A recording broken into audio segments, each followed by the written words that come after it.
herself. Her desire is to do whatever it takes to try and raise her two sons up in what she sees as the two most predominant positions in the new kingdom. Not worried about anything else, she goes as a mother to Jesus to make appeal.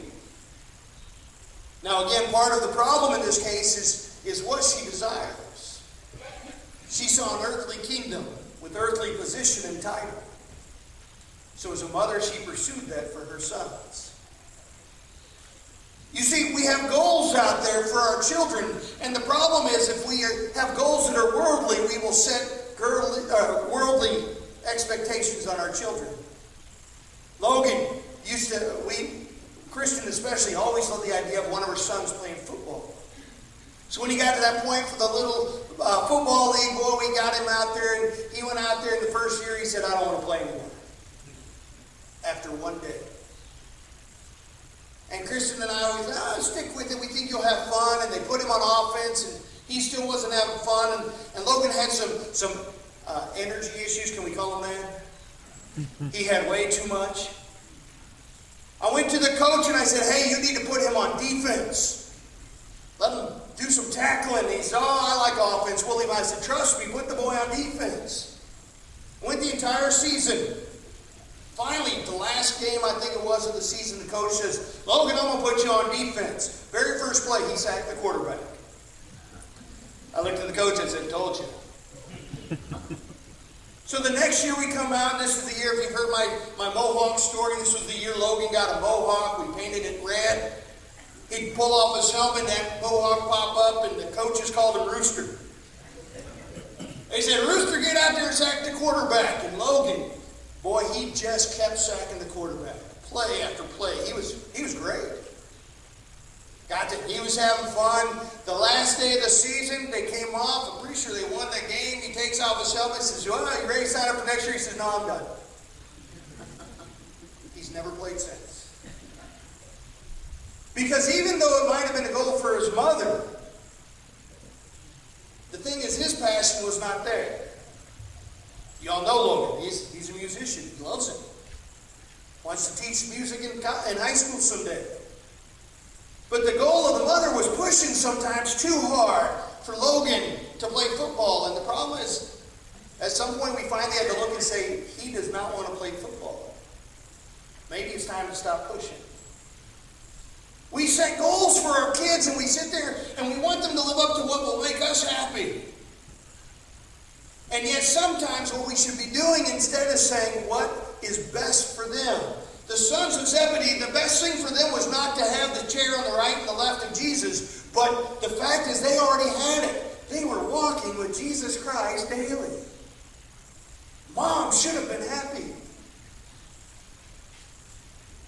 We sit there and we got to look at the goals and say, what are good godly goals for my children? The second thing is love. I know it seems like love should be first, but love's kind of one of those goals we want to set, that our children will grow up to be loving, lovers of God, lovers of each other, lovers of the church, lovers of Christianity. We have to establish that in their life, though.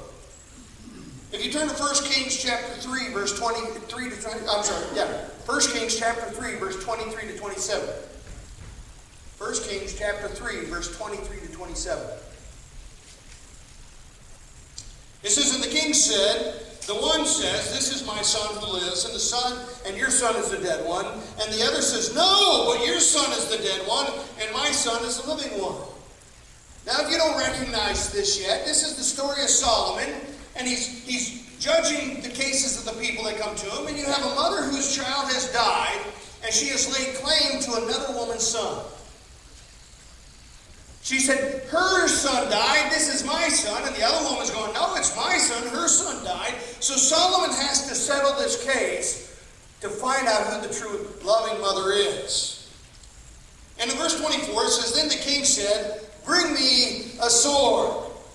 Well, if I had a nickel for every time I said that to my kids.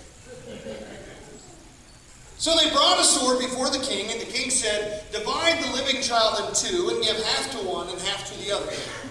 Then the woman whose son was living spoke to the king, for she yearned with compassion for her son.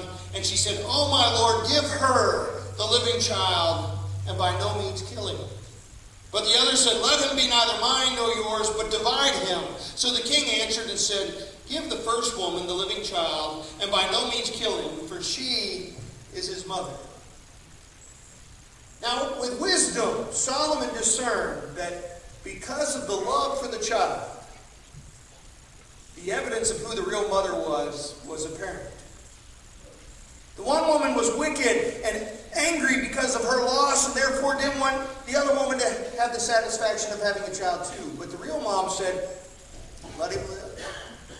Even if it means loving another woman who is obviously wicked, but even if it means she gets to raise my son, I'm willing to pay that price, just so he can live. How much love has to be there to make a declaration like that? How much commitment to the well-being of your child to say, I'd let somebody else raise them? If you go to 2 Timothy verses 1, 3 through 5, it says, I thank God whom I serve with a pure conscience as my forefathers did, as without ceasing I remember you in my prayers, night and day, Paul talking about Timothy, greatly desiring to see you, being mindful of your tears, that I may be filled with joy, when I call to remembrance the genuine faith that is in you, which dwelt first in your grandmother Lois and your mother Eunice, and I am persuaded is in you also. One of the qualifying factors that made Timothy the man that he is, one that if you read 1st and 2nd Timothy, you see Paul the apostle is captivated by his faith. A young man that has demonstrated the love of Christ through him. And why? Because his mother and grandmother loved him enough to pass on what they had.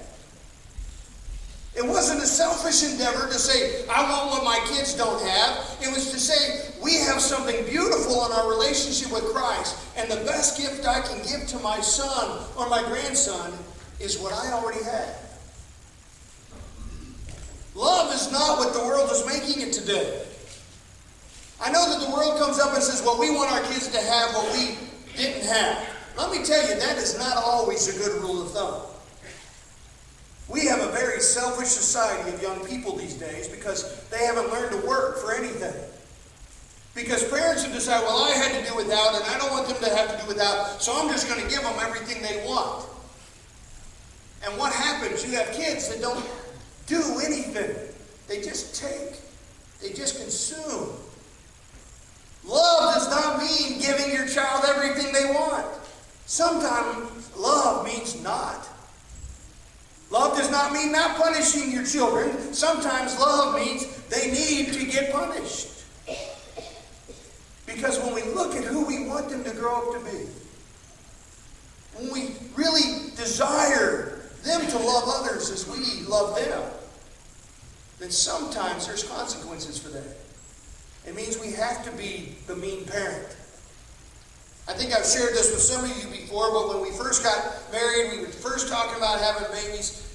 Kristen was sitting there and she goes, I just know I'm never going to be that mom that says, wait till your father gets home. I said, oh, yes, you will be. She said, what? You don't want to be that guy? I said, that's exactly the guy I want to be. I want them to know that I love them enough to correct them when they have it coming. I want them to fear discipline because we have to fear discipline from God. I want them to fear God. And we talked about this, and you know what happened when Davin first got old enough to get in trouble? Kristen said, wait till your daddy gets home. And Davin was scared.